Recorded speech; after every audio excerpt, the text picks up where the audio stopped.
Okay, you guys, I'm at Joe's house, Joe and Nancy's house. We're taking a look at a furnace that doesn't get used very often, but furnace and coil. This is a temp star here. It's a 50,000 BTUs. All this does is a small portion of the family room in the basement in the lower level and the kitchen on the first floor. So kind of a different setup. However, it works for them. It's not a big deal. They have other sources of heat and cooling in other places, so they just want to go back with something very similar. So we got furnace, we got a coil that's actually turned the other way for this. Then we have return coming into the back. Got a filter here, and then the trunk line runs across, stops right about halfway down, and has a return air grill on there.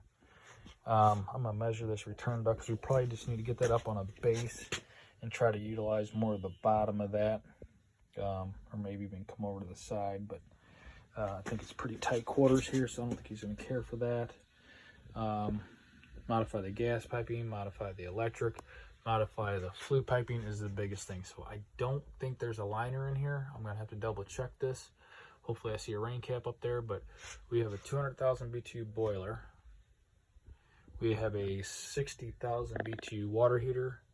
And then we'll probably have a 40, I doubt a 60, but probably a 40,000 BTU furnace that's all on this.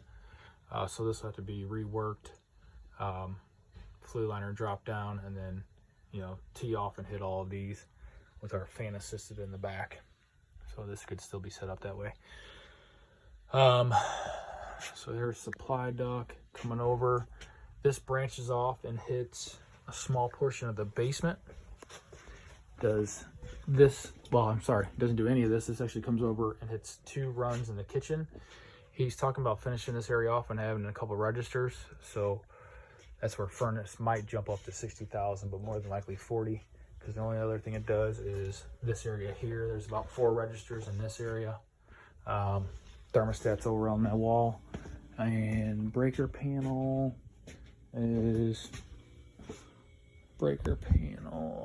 think is right over here. Yeah, is over here, and so I'll see what that's on.